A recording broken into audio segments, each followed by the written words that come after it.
I see you found our little hiding spot in the universe.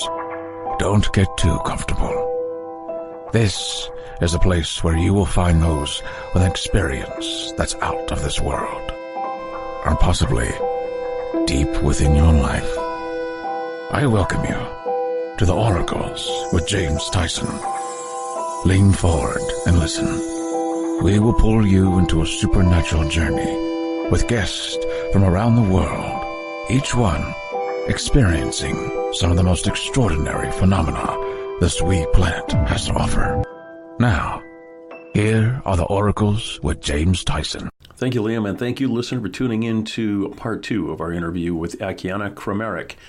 If you've listened to part 1, which would be a good segue into part 2 here, you'll know that Akiane is a binary child genius. Well, I shouldn't say child, she's 25 years old now, but was designated binary child genius when she was quite very young. Binary genius meaning a genius in 2 disciplines, in Akiane's case, art and oil painting, and also poetry. Akiane was never exposed to spiritual matters and religion, growing up in an atheist household in a very small home or in rural Illinois, with being homeschooled by her mother. Her father was a chef in nearby Chicago, and eventually, I think she's the oldest of her siblings. They grew up, but no television, no radio. But however, she began sharing her visions about God and Jesus actually showing up at the age of 4. And some of the events on Earth that she experienced at the age of 4. She wrote them all down, her experiences from the age of 7 to 11, and put them in a book that came out in 2006 called Akiane, My Dream is Bigger Than I.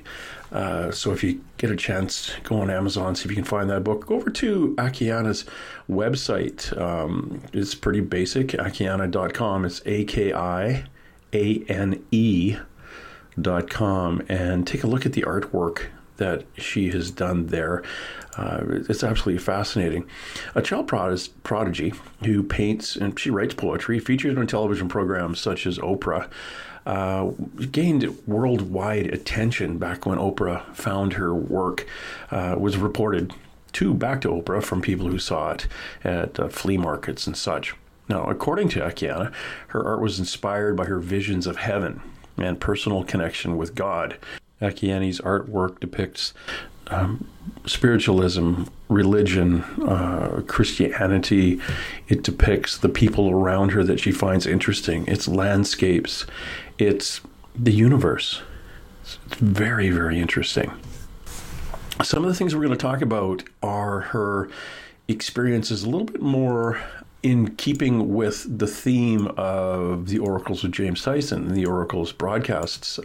We don't touch a lot about digging deep into religion itself and Christianity. We do talk about, we kind of covered a bit in the first part, but in part 2 here we might touch a little bit on more the ridicule that she did kind of get coming out and say, I have a personal relationship with Jesus, and not like, I believe in him, but he shows up and takes me up into space and into the universe and shows me around and tells me some stories, which is absolutely fascinating.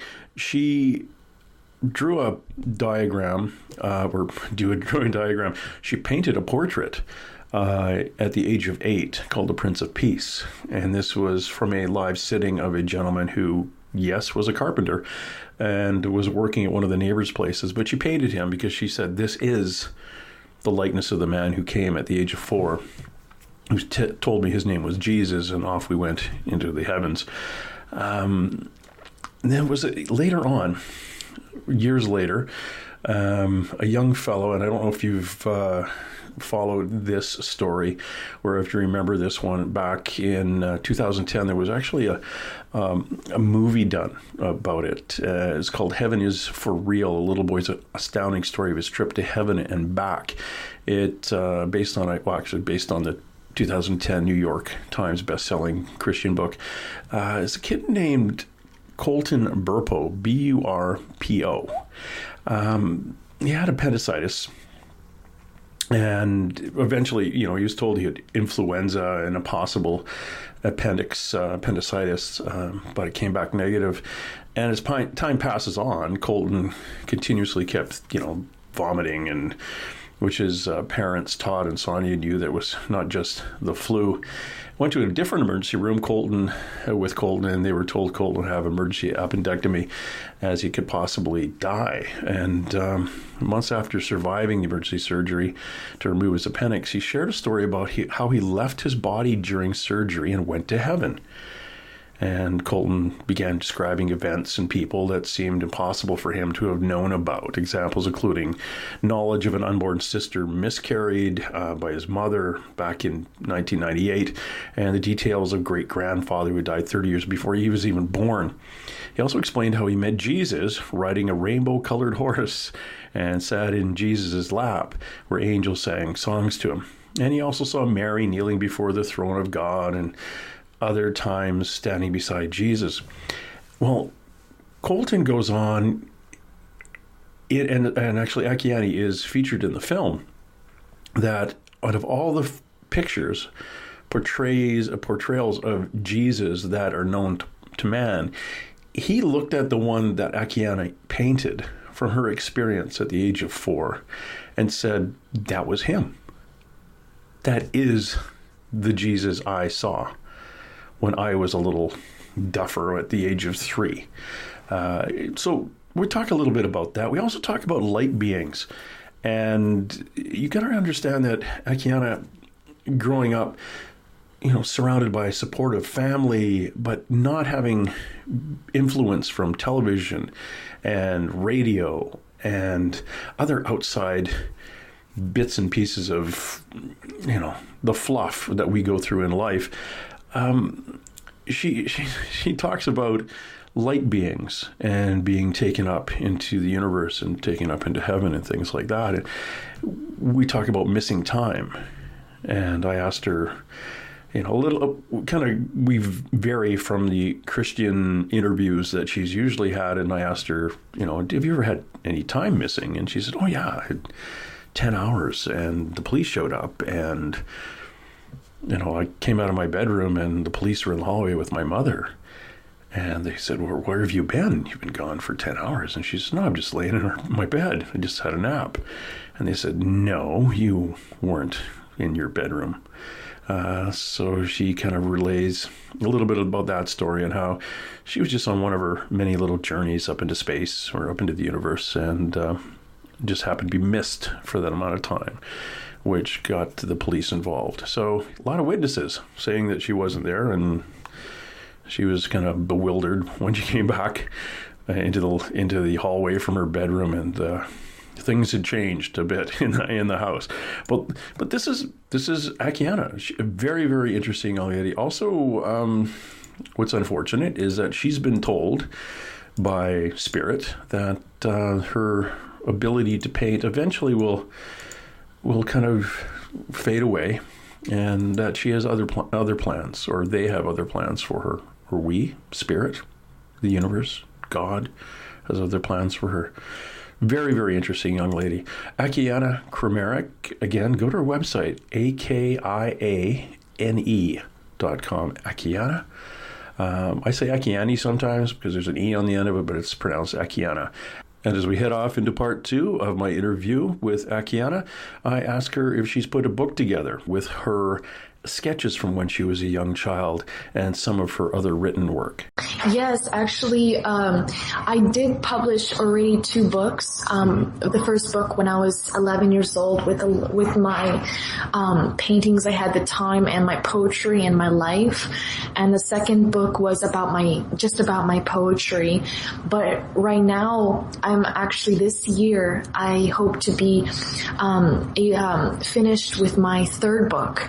And this third book will contain almost every single piece of work I've ever done, with the most detailed life story that happened to me, without no filters, no publishers and editors input on it. I wanted this book to be very interactive, where people could come with me on a journey and see it through my perspective. Oh, that sounds beautiful. Could you do me a big favor, and on the very last page, could you just put "to be continued"? I don't want it to be look like, okay, I've done my entire life now. It's so interesting because, right now we're trying to figure out which last painting would be placed in the book. And every time I complete a new painting, they're like, okay, let's place this one. Maybe this will be the last painting. Okay, this one maybe the last painting. And it's very hard to figure out where to stop. But yes, I'll definitely do "to be continued." Yeah, please, because I deep down, I never want to see, actually, this is very weird and a little offbeat, and you're going to have to bear with me. All those fans of Aki are there, you're going to have to bear with me on this. A really good friend of mine, I was out, he snuck us into a bar out here to watch an Elvis impersonator back when I was 18. The drinking age is 19. Mm-hmm. And as we left that night, I looked at him, and his name was Rick Peterson. And I said, and he looked at me, and you know how guys say goodbye or see ya Mm-hmm. kind of thing? He was supposed to be at my house the next day. I said, so see ya. And he looked at me and said, he just looked at me in this weird way and said, "Goodbye, Jim." Oh my. And I looked at him and I went, that's kind of weird. Well, he was dead within 6 hours after that. Oh my goodness. So I'm looking at, I looked back at goodness. that. And the person that said, "Goodbye, Jim," I'm pretty sure wasn't him. It was him, but it was more his spirit saying goodbye to us. Oh my goodness. So I'm very cautious. I never say goodbye. Like when I leave the kids somewhere, I never say goodbye. I always say, "See you soon." And this is so good. Wow. Wow. It's one of those things. Never shut the door completely. You see what I'm saying there? That is a beautiful, beautiful saying. So just, to be continued. Absolutely. Even when someone is gone, there's always to be continued because the memories are the continuation. My dad came and gave me crap here one day. I was doing a interview with Karen Dahlman, who does Ouija boards, and she was saying it's just the intent. Don't worry about using Ouija board, and So I've never used them. I was always thought of like opening a door I didn't want to, and I'm thinking to myself right in the middle of the interview, oh, that's a good idea. Okay, yeah, maybe the intent, and something. I felt I was like one of my kids had grabbed my collar and pulled me back in the chair, and I turned around angry, like, why would you do that? And there's nobody there. Oh my goodness! And I was told later it was my dad. In other words, no, James, you are not playing with one of those. Not that he had an accent, but it was like, smarten up. Yeah, Karen can do it, but you can't because you're too scattered in your head.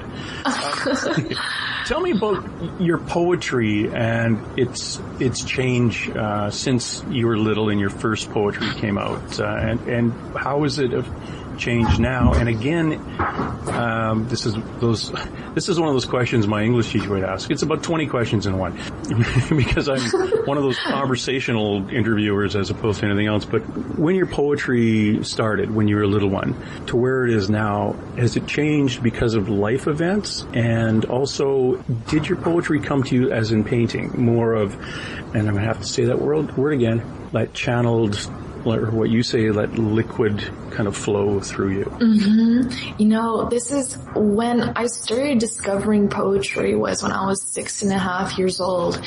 And I had absolutely no previous knowledge of how to write poetry, because poetry is art is something that no one really can teach you or show you. It's something that you have to figure out on your own. But, there was a day where I absolutely, it just came completely by accident. I would just look at a specific, a word, a title of some sort, and I would look at another word, and I would put together these words into a sentence right before my eyes. It almost like pieces to a puzzle. And it was the game I used to play with myself is like, I would go and place these words I would see all around me, whether if it was in the nature or in the grocery store. I always loved placing these words together. And I figured out the best part about it is when I was painting, I was able to do the same thing with the story of the painting. So I used poetry as a gateway to express the story and the description. So it's almost like, to me, poetry was the other side of the coin. As for art can show the story, and poetry could tell and voice the story as a narrator. And yes, my style of poetry did change over the years. In the beginning, it was more of a general outside view. Now it's become more of a personal view, more of a detail, more of a not just spiritual, but more of a physical, more intuitive, interactive perspective. For example, if it's gearing towards a person's life or a plant's life, or a microscopic point of view. And I love the variation and the variety which poetry can bring, because it not only could tell a story of a painting, but at the same time could take people on a journey through a complicated emotion, through a life of a plant or something, or the galactic knowledge or spirituality. I love taking people on a journey with me, and that's what poetry does. And that's what this started out to be anyway, taking people with you to see what you see. And now, yes. And now articulating it more in poetry. Beautiful. Absolutely beautiful. Because of the poetry and because of the fabulous, and because of my tongue falling out, the fabulous artwork you do, you've been, another one of these labels have been put on you is called a binary genius. First of all, I have no idea what that means. This is me dumbing it down so I understand. Is that basically based on you're really good at two things? Yes. That's probably, even for me, I still, I'm fathoming, I still don't understand some of the titles that I'm being placed upon, but yes, as far as I know, I am, what people say, I am considered the youngest binary child prodigy in the world. But there's so much expectation to live up to, but. You know what? Again, it's one of those things, people put labels on you and you just kind of nod and think, should I really look that one up? Nah, I'm busy. My life is over here.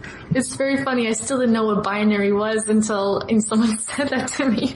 So that was really interesting. But yes, it was because of the poetry that I'm writing and the art that I'm painting. Oh, that's fantastic. It's, again, I'm terrible with labels. I almost cringe. I've been told I was an empath. I had no idea what that was. So I had to go look it up. I did a bunch of research in it and go, okay, that makes sense for what I saw when I was growing up. Now when someone says, hey, you're an empath, I kind of go, yeah, I know.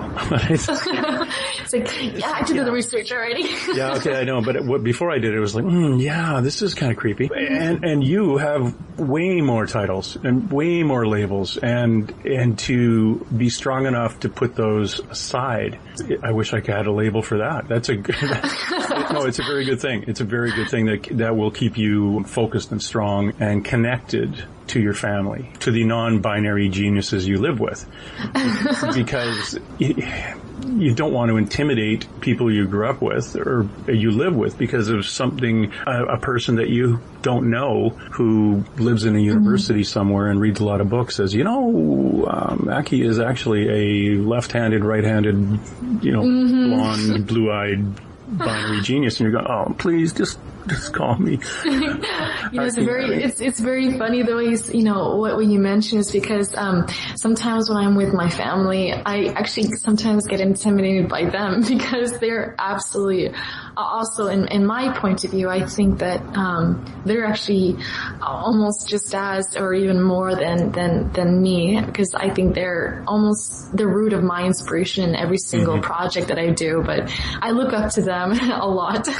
Well, if you think back in your life, you are the artist in the family, but you are the spokesperson for the family group through painting and poetry. Yeah, I think we all, in a sense, we all have our own corners of the spectrum. I love to create with tangible, mediums. And my brother, who is 15 at the time, but he published his first book at 6 of philosophy, and he's extremely philosophical. And my other brothers are extremely talented in either computers or cooking, and they're we all have different areas of expertise, and I think we love to help each other step up and become stepping up the ladder is what we like to do to each other. Oh, that's beautiful. Your mother, of course, is a teacher, so that's a giving profession. Yeah, she's building. Definitely, she's probably not the teacher that you would really label as. She's more of that listening teacher that actually helps other people grow. And she was amazing at to find my gift early in age and recognize it and support it. And she did that to almost every single one of her children. And she is my biggest role model. Absolutely beautiful. And of course, your dad is an artist. He's a chef. Yes, he's extremely good at it. Yeah, and to me, that's an art. That is a collection of energies put together to come up with a product, and it is an art that you put your heart into. So you've got an artist and an intuitive, you've got a sharing family. It's absolutely beautiful. I wish I recognized something in my children more than, oh boy, at the age of 3, she poops a lot. It's completely different in my house. And I really couldn't focus much on her talent at the time. So, everybody has their own time, whether it's 3 or 33 or 63, doesn't matter. Well, that's mine popped up in 2012, and I went, there you go. Oh, it's taken a while. It comes when it's time. Absolutely. It's just like a seed. It's just like sometimes the seed grows in a day or in 2 weeks, or just like a bamboo, it grows in 5 years, the first sprout. So we don't know until we reach our time. Yeah, and in your case, the seed actually came out fully grown. So it was, stop that. You're just way too good. We are talking to Aki Kramarik, because I can call her that because I've known her for almost an hour. Absolutely. Now my really good friend. One of the things I needed to bring up was, and I do have an interview coming up with somebody who perceives that anything to do with spirit that we as human beings see is a trick of the devil. It's a Satan. It's black. Everything is black. It's dark. As a paranormal investigator, every spirit that I've helped cross, or every spirit that I have communication with, is a trick of Satan. And, I'm going to wager that even as a very young child, you had those kind of people come out of the woodwork at you. You know what? There was, even before I started sharing my story with my neighbors or my friends, I did have a lot of images of very peculiar and very dark worlds that I actually saw. And it's not all love and unity that I was experiencing. There was a lot of times where I looked and saw very suffering in itself, and not in this world, but in other worlds. So before I even shared my story with anyone, I did have a lot of experiences with being able to see this. And the moment I began expressing my paintings with everyone, was the moment everyone started to not only doubt that I completed these works, but they labeled me as a devil's child. And one of the so-called close friends of our family started saying to burn all my poetry and art because it was Satan's work. And there were so many people who came up and said this to to me, but when I was not around, they would very tell my mom, my dad, very cruel words because of the fact that they allowed me to paint paintings of my dreams and my visions. So I am very saddened because they got hurt probably even more than me because it's their childhood that they were hurt, that they were speaking of, and this went on for, oh goodness gracious, for years. It's even after I painted the Prince of Peace. When I first showcased it, there was an agent that was trying to recruit me, and he looked at that painting and he says, "Oh, well, we're going to cover this one up and no one's going to see this one again."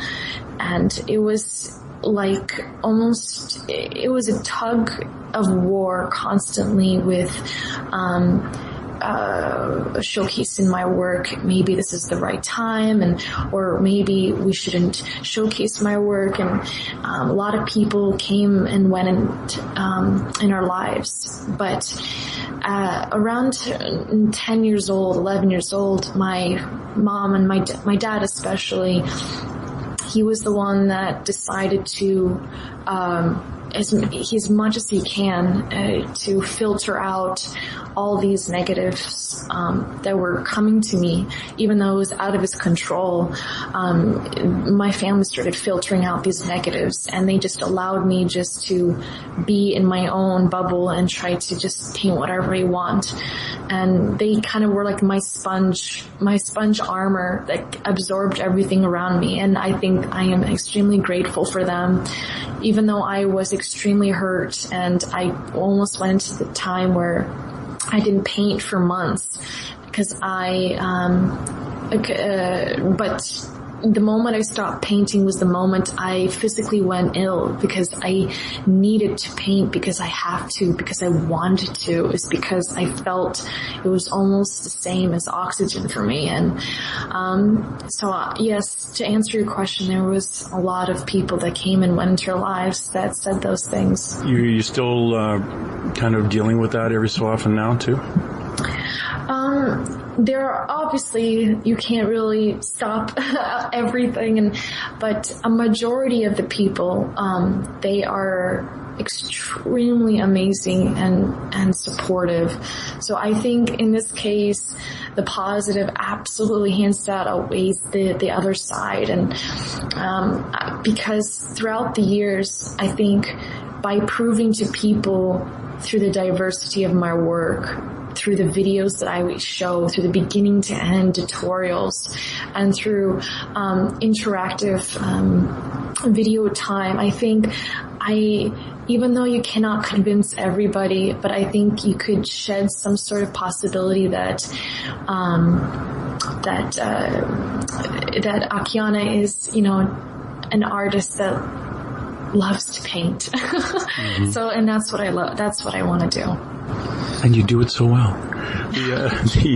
One of the things that comes to me, and it's forgiving the people who said those horrid things to your parents. Without forgiving them, you can't love. Mm-hmm, exactly. We need forgiveness before we love. We should be loving everyone.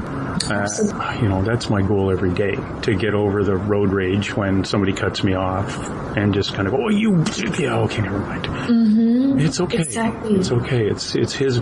I'm forever throwing baggage on other people. Someone does something, and imagine as a policeman when someone yells and screams at me, and I just have to sit there and go, okay, well, I'll let him yell and scream until he's really, really tired, and then I'll talk.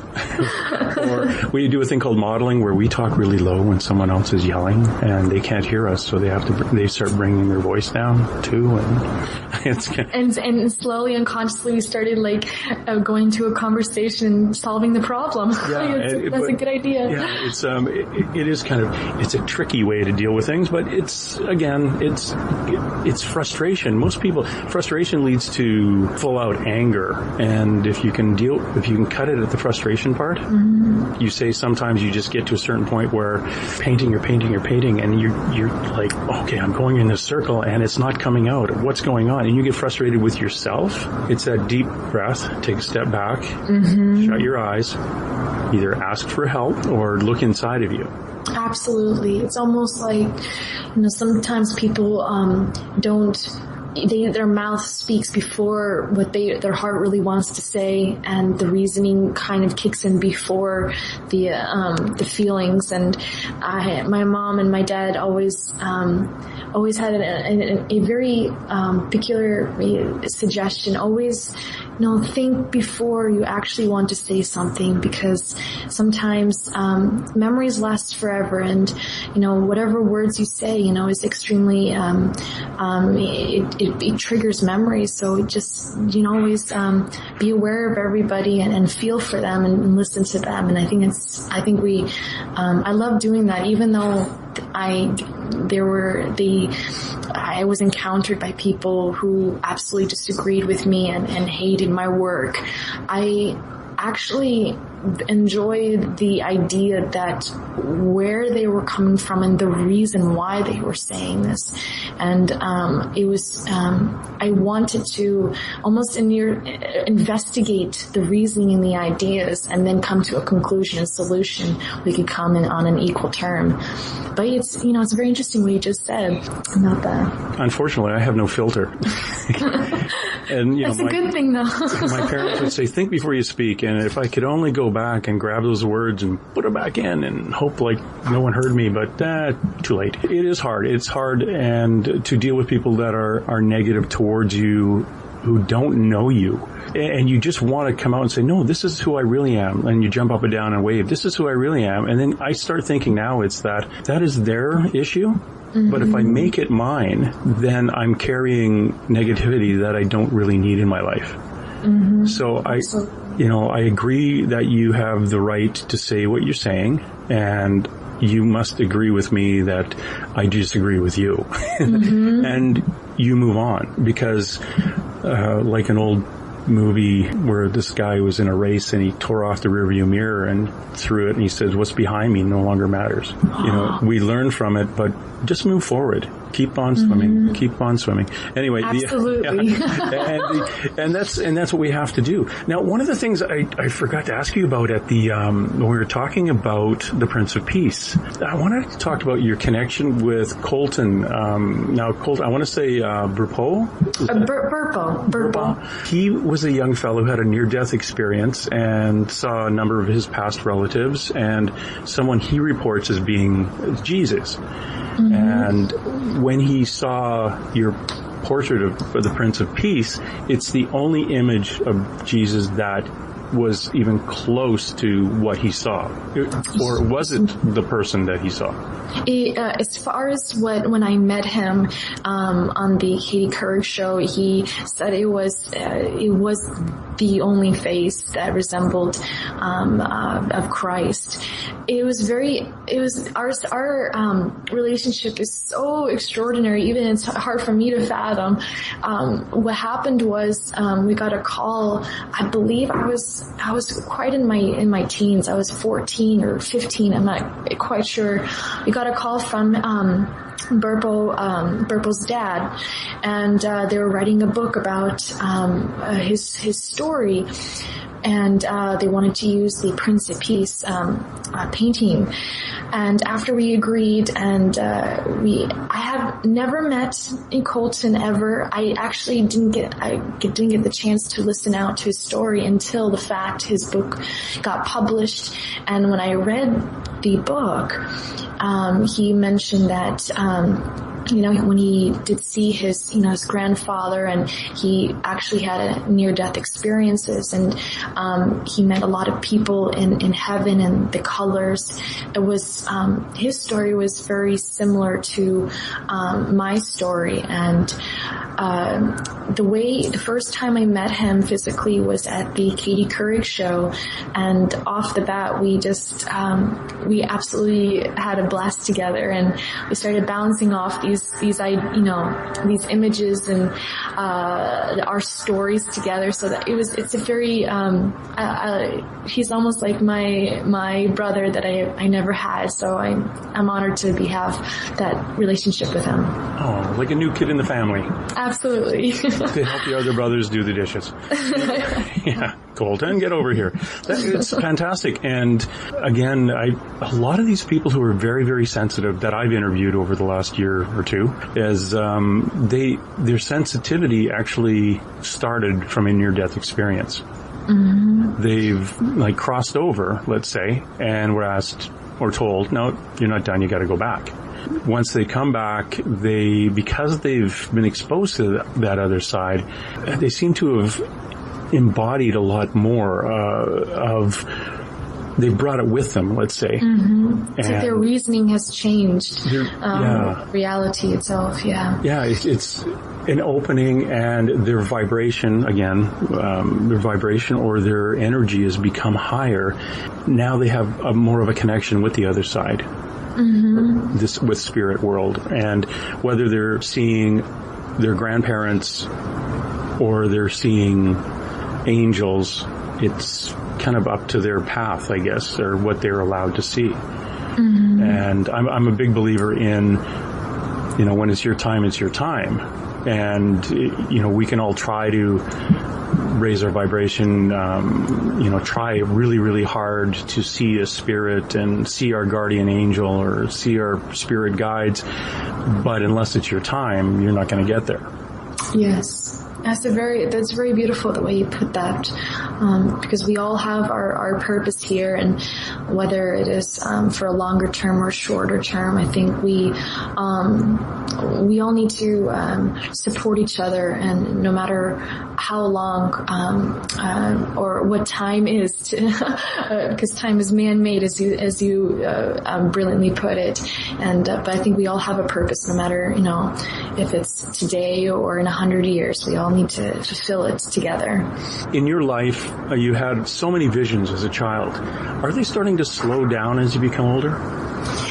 Yes, actually, yes, because almost after when I was 15, I think it started slowing down, and it almost the word came to me almost like a faith stage. It was that period of time where it did slow down, but the moment I started picking up any kind of canvas or paper, it somehow still, almost seeped through me without me knowing it. Even though I did not see the visions and dreams that often, it still came to me in pieces, it never really left. It's always there, but sometimes it's more hidden than other times.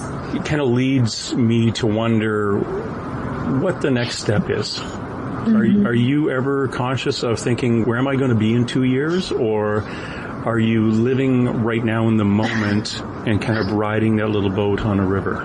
You know what? I absolutely have no idea what 5 years or tomorrow is going to bring. I do have goals and ideas, but right now every single hour, I just live in the hour right now, because I don't know why I do this.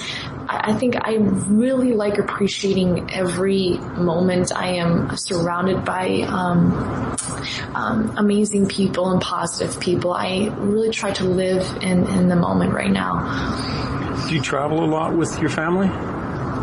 Actually, we just came back from 26 countries, and we were quite tired, but we did live in 5 countries the past 6 years, and I got the chance to live in my mother's native country, and Australia and Scotland and Malta, and I love the idea that my family decided to just, drop everything and let's just go on a travel together. And I took my camera and our backpacks, and we were off. And that's what we did for the past 5-6 years or so right now. So I'm really happy we got the chance to do that and take back memories. Oh, how come you didn't call? Jeepers, I would have gone. I forgot your phone number. Oh, okay, next time. Living for the moment is very, very important for us spiritually.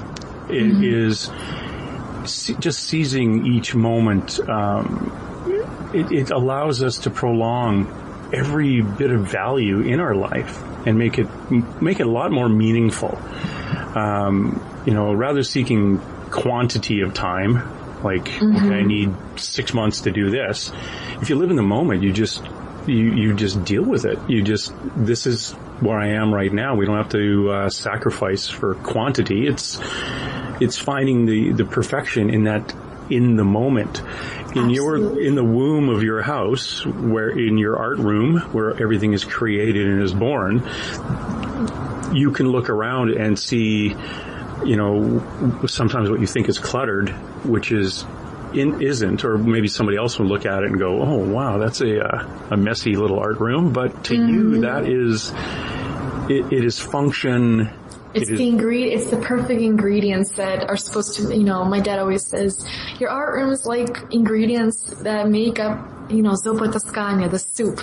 Yeah. It's almost like, even though they look really uniquely and messy and they're placed in different places of the room, they all come together into one area. So that is your kitchen. This is my kitchen. Yeah. It's fascinating, and to be a fly on the wall without having paint splattered at me. It would be incredible to watch you go through the motions of painting. And actually, what I'd be interested in is if someone could actually, you can't do this, but to look in your eyes as you're creating. And I wonder what change you would see in your eyes compared to walking outside or talking to your brother. What different light is turned on? That would be very, very fascinating, because I believe strongly that the light in you expands when you paint. Do you feel lighter? Do you feel just filled and, I almost said tingled with energy, but just filled with that a wonderful light energy? Oh, thank you so much, James. Definitely my creative process, even, mind boggles me as well, because every painting has its own journey. And, as you probably would notice, on my videos I do from beginning to end, painting process, I do kind of try my best to walk people on a journey and what goes on in my head and through my eyes that day and how I felt that day. And, every day what I do, I have the tendency to really, put my perspective in detail. I love detail, no matter if it's in a sprout in the garden or if it's in, the corner of a room on a frame or something. I love actually paying attention to detail, and I remember a lot. And so I think colors is very important to me because they describe emotion, and to be in a world with a lot of colors is the best thing for an artist. Of course. Now, one of my hard questions I had saved. It's not that hard. But you say that colors are emotions. What is your favorite color? This is so difficult, but if I do have to choose, it's probably the simple version of a color is probably blue. I could get more technical, or magnesium and cobalt, and I knew it was going to be blue. Because it's to me, for me, when I think of blue, it's what goes inside the mind and with the neurons and with the idea flow. And for me, blue is the color of the mind. And I love the fact that I can put a little bit of blue in almost all my paintings, just to touch it up a little bit. It's always there. I knew you were going to say blue. It was just... See, we are connected somehow. Yeah. You've got... The thing is, too, is that, like you say, blue is a emotion, and when you put the blue in, it's more every time you use blue, it's a positive emotion. Yes. I believe it's very, it's almost that pure, pure knowledge, pure, that kind of pure feeling that seeps through you and calms you down, that peacefulness. I absolutely agree wholeheartedly. I love the color. Yeah, my color is aqua. It's a blue. It's kind of a green blue, but it's I can describe it as like the color of the water. Turquoise-ish. Yeah, turquoise-ish. Yeah, it's that beautiful water on a white sandy beach. Oh, that's so gorgeous. That's my relaxed color. If I was going to go to, when I meditate, if I'm going to, my happy place, that's where it is. It's that water on a white sandy beach. Ironically, to me, the green is the color of peace and blue is the color of the mind. But when you put those two together, it's almost like the peaceful mind. So you're at peace. So I think that's a beautiful color that you chose. Interesting. Now, do you meditate? Yeah, always in the morning. I absolutely take at least about an hour or 2 hours to go outside and to be in the nature and just to listen. I think meditation to me is listening to the whispers of the nature, and I absolutely love that, and I need that for my art. Oh, beautiful. To me, meditation is connecting, grounding, and I call it meditation. You might call it prayer. I actually will ask things. Mm-hmm. I put out intention. Mm-hmm. I put out good wishes for somebody. I ask for help for somebody. It's my father was the same way. There was no religious he was brought up Anglican, I think, but it was no religious base. And during the Second World War, he was your age, heck. And he would lose a friend of his in another airplane. He just wanted a quiet space to, quote unquote, communicate, in what I would call meditation. And he didn't really have a word for it back then, but just think of his friend and the good times they had and say in his mind's, the words in his mind, what he wanted to say to that person who had passed. And he would walk into a Catholic church, a synagogue, wherever, just because it was a quiet place. Or he would go out for a walk and sit quietly under a tree and do the same thing. Oh wow, that's so beautiful though. But that's, in a sense, that is one of those moments we all take for granted. Silence we all take for granted. Even sometimes, I do as well, because in the middle of those silence we can actually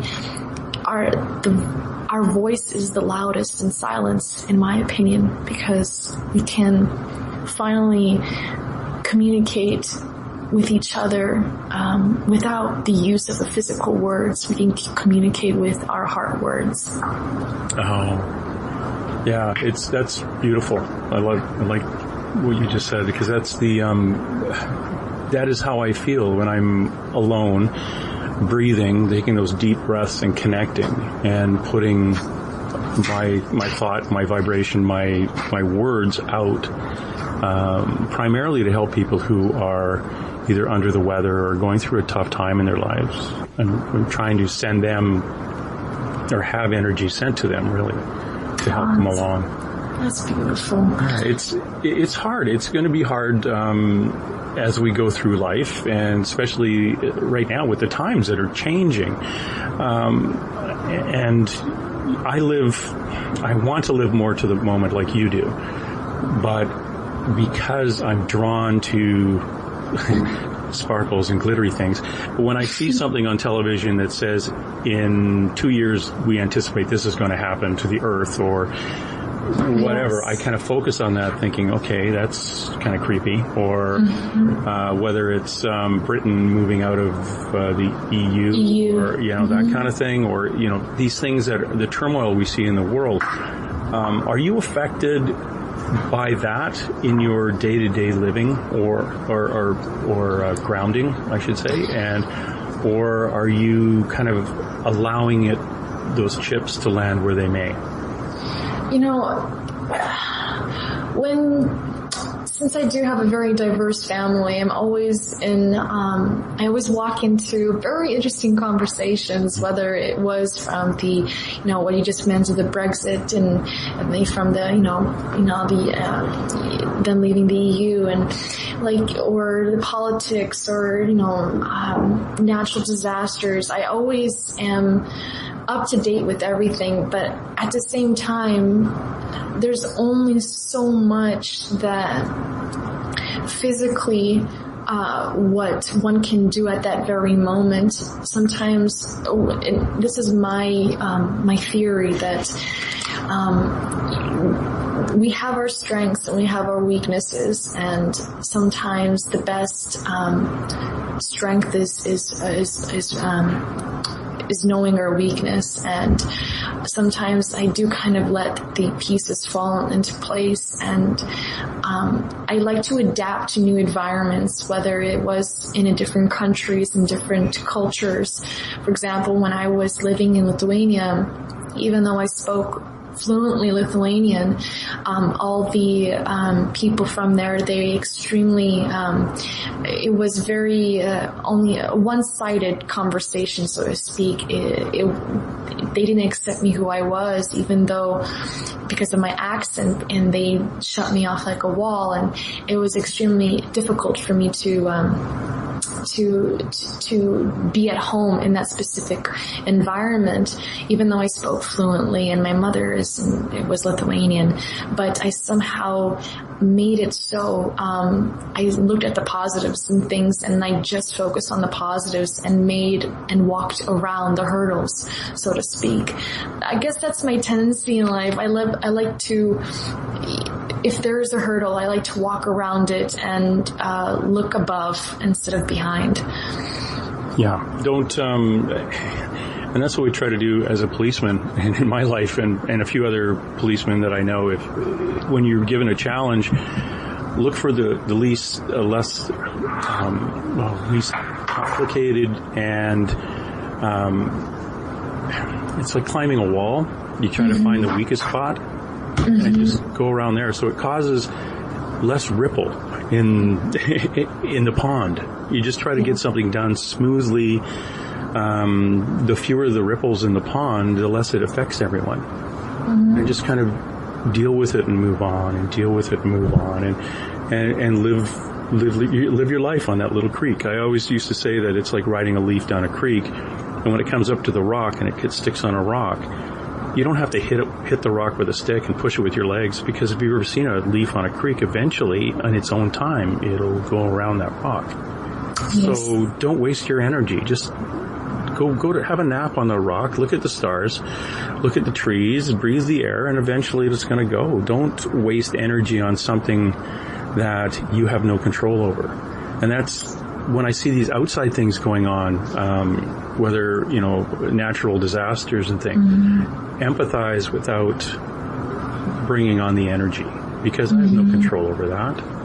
Absolutely, yeah. It's very hard nowadays, especially with all the media information, with from all different kinds of countries and in politics. It's very hard not to feel and not to understand and not to empathize. I think it's and not to be sponged into that environment. And sometimes it takes a toll on one's body, and there's only so much the human brain can hold, so much feelings, so much information one can hold. So almost, I love the way you just said about the leaf in the creek, and we do need to take these information into consideration and practical reasoning, but at the same time, don't make it almost like a invisible footprint. We need to have those footprints to move forward. Yes. And stress is the loss of control, or the perceived loss of control of a situation. And it's the perceived loss of control that gets us. It's, oh my gosh, there was a huge earthquake and that whole little school of children were taken out. I feel really bad for those children, and you've taken their grief onto you, but you have no control over that. So the only control you have is to think positive thoughts for those who passed, positive thoughts for their family, deep breath, move on, because you're just going to carry that. And when I was a young policeman, I didn't know that. If Akiane, you phoned and said my car was stolen, I would go there, and by the time I spoke to you and took your report, it felt like our car was stolen. Yeah. So I gave 10% of myself to you. Well, I can only do that to 10 people a day before I'm completely drained. It was a year later, someone told me, no, you're stressing out over this because you've taken on everyone's hurt. That must have been so difficult and challenging for you, especially in that field of work. Oh, I can only imagine. It was kind of funny. I went to because we're these really small towns, and I was from a larger city.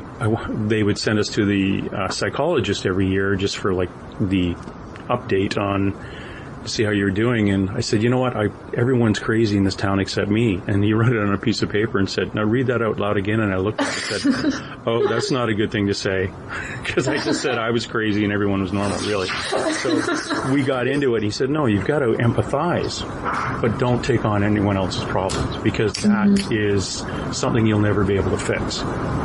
And I did after that, and it took a few months, but it was fine. But now I teach that to other people, saying just don't understand what go to help somebody, but don't walk away with it being your problem too, because you'll end up worrying about it when you're off. You'll end up worrying about it all the time, and you're not going to be able to help the next person who asks for help because you're stuck on person 1. And by the time you're dealt with person 10 at the end of the day, that 10th person's not going to get your time.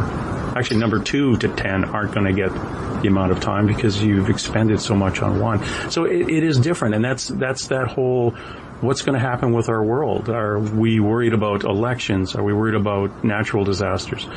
What's going on? You were lucky enough to have a glimpse, and this is going back many, many years ago, but you had a glimpse not only into the past, but into the future. And are those still things that, you've been gifted with, but it's not time for anyone else to know? There absolutely, when I was a child, when I did see glimpses of the future, I absolutely did not say it to anyone.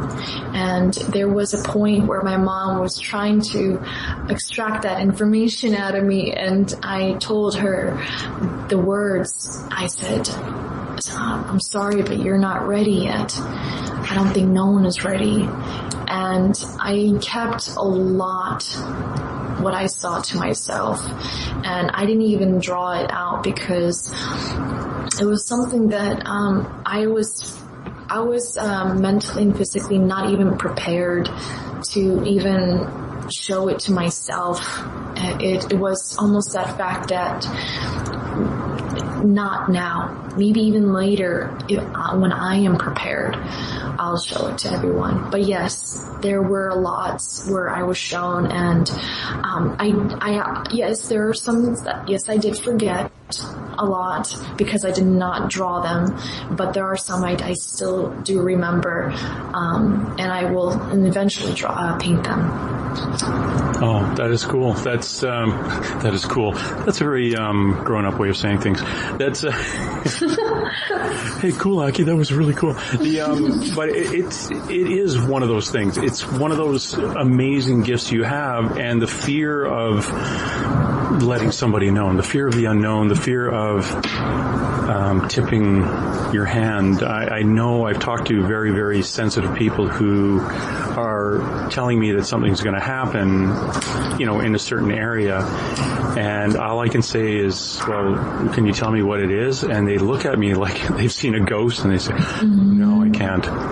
It's one of those things where, we're not going to be able to articulate that, basically because they, I think, have made a deal that this is not going to be something that we're going to talk about.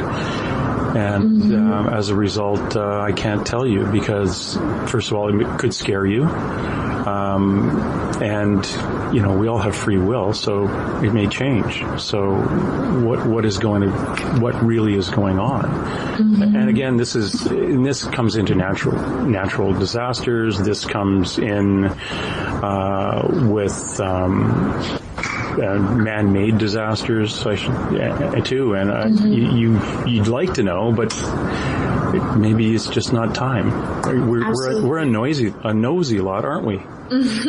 No, we all have our time and our place, and some things we're not sure even 1,000 years after it already happened. Look at the famous books, just like the Bible. As far as the historians were told, and they discovered that it was only generations after Jesus was gone that they started writing about the life. And everybody has their time, and sometimes it will destroy the present, or it will change the future. And I think we just need to lean on each other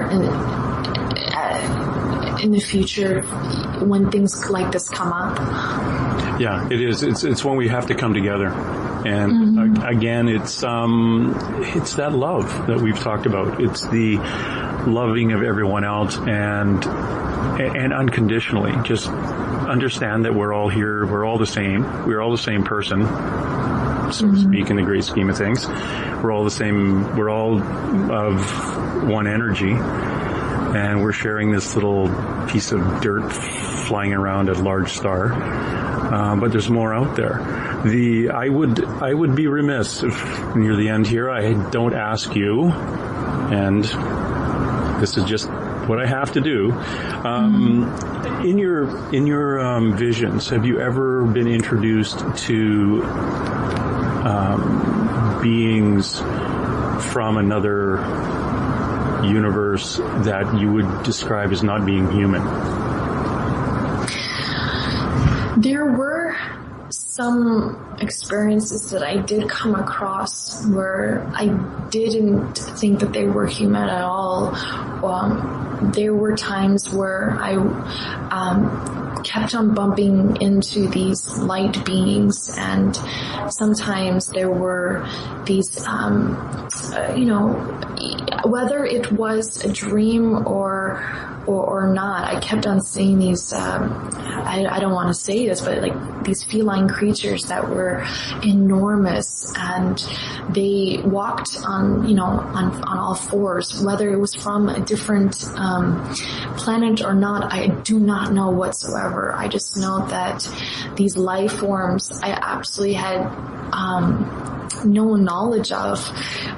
Sometimes one of the paintings I painted was called The Island, and in the painting you would see lots of interesting figures in that particular painting, whether it was giants or very miniature figures. And those particular figures I kept on seeing, and in that particular painting, I visited this place, and they gifted me a transparent seedling, which I kept on holding on to time and time again, and I kept on visiting this place.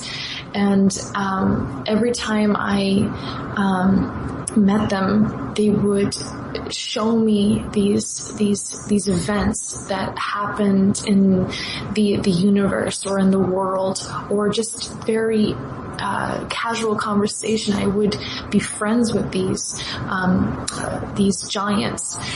And the funny thing is, right before I left and right before my memories of that place stopped, I remember right below the archway of the painting, I planted a transparent seedling, which grew to a nature-like arch, another arch. So some things I myself do not understand whatsoever. I just know that I did experience this. I did see this. And whether or not science or they do know that, that's kind of how I am. I try to, as best as I can, record everything so people can share and relate their stories. Just like the Prince of Peace painting, you have no idea how many letters and stories of that they shared with me, saying that this particular face, out of thousands upon thousands of Jesus paintings, this was the face they kept on seeing, and no one could have painted that, and as close as I did, and to be able to record these are extremely, for me, it's very honoring to share it with people, and I guess that's my mission in life. Yeah, your path is to enlighten and share.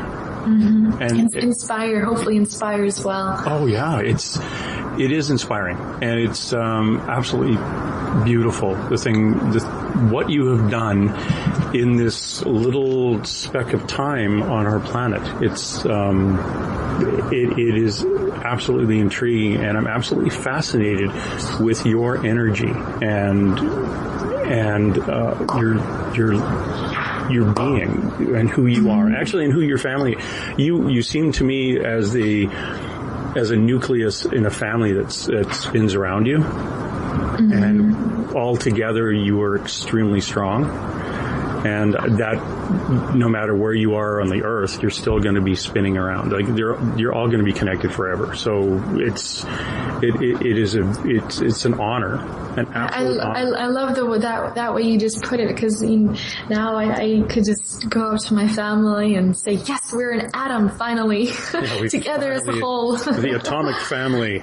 But I see it as not only the atomic family in your house, but I see it as no matter where you are in our universe, it's still that atomic family. The connections glittering back and forth are just fantastic, and it is a family's energy, and you are the artistic spokesperson for this. And I think your brother is the philosophical side, the head side of it.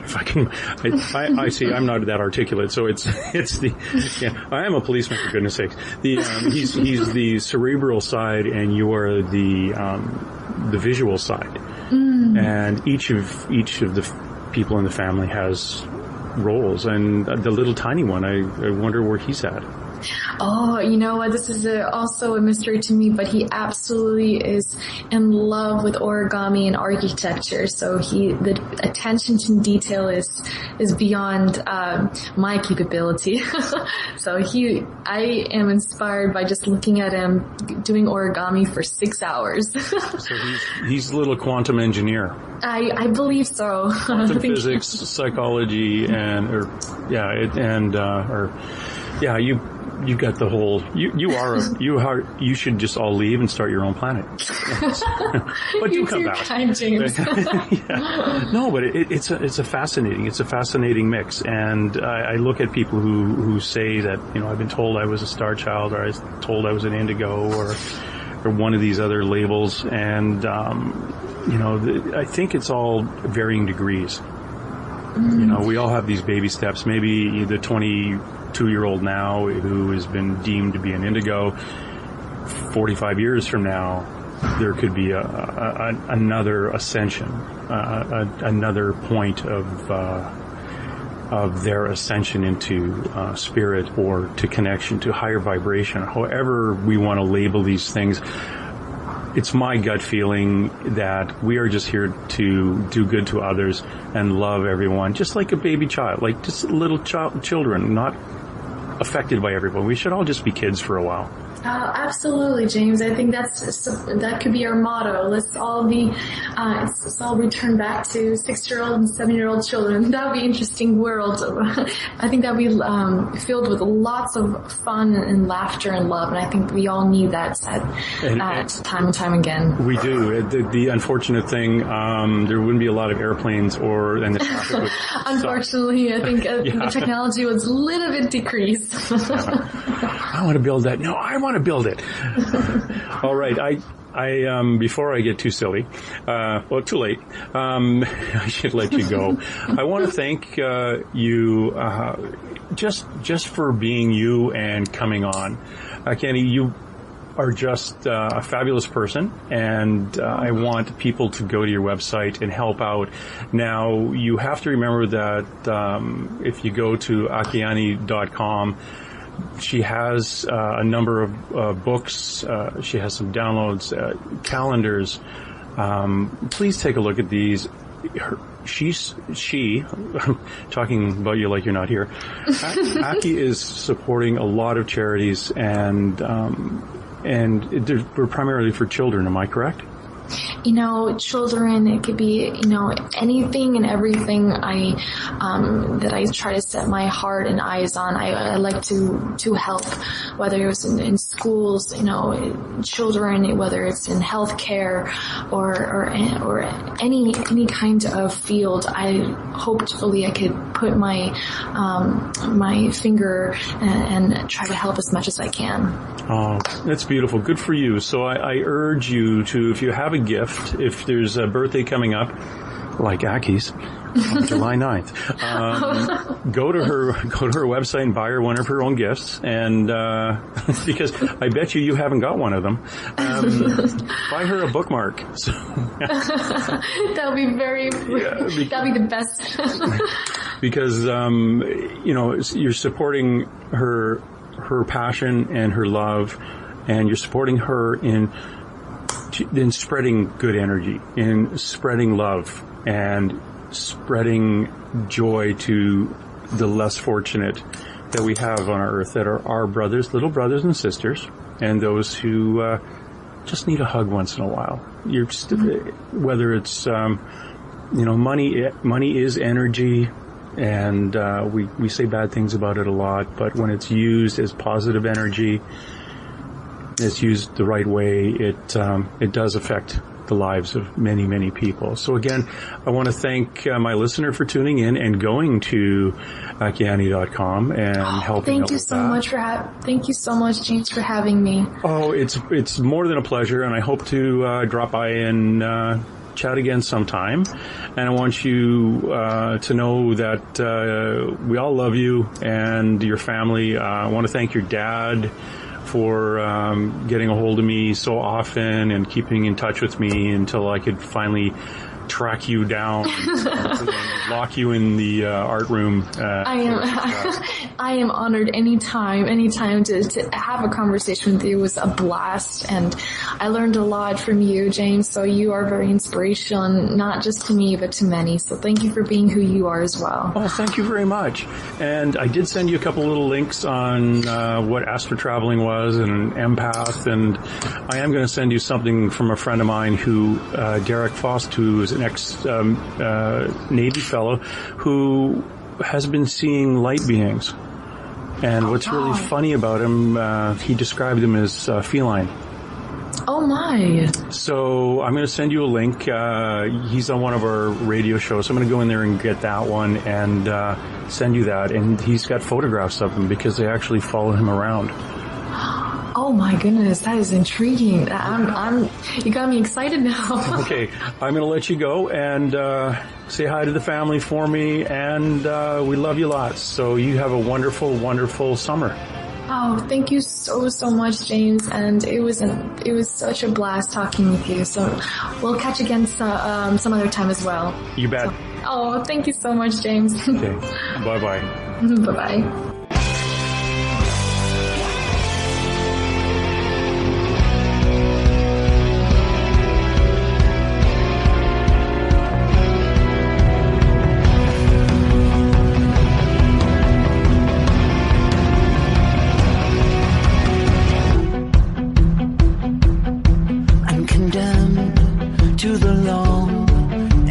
Night, and I live in the absence of light,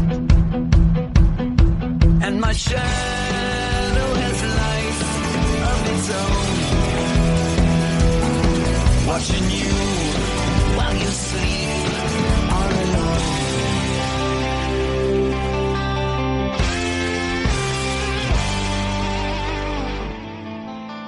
right, that's it. Let's roll. And hey. Let's be careful out there. Far over the snow, what are those voices? They sing as they go. What are those voices? Look up for the mountains.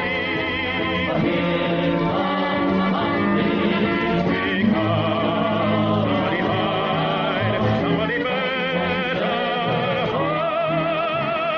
And through the hail, like a pack of angry wolves on the trail. We are after you, dead or alive. We are out to get you, dead or alive. And forget your clothes. If you're the one, better run away. Son, you are done. Throw your gun away. Here come the Mounties to get the man they're after now.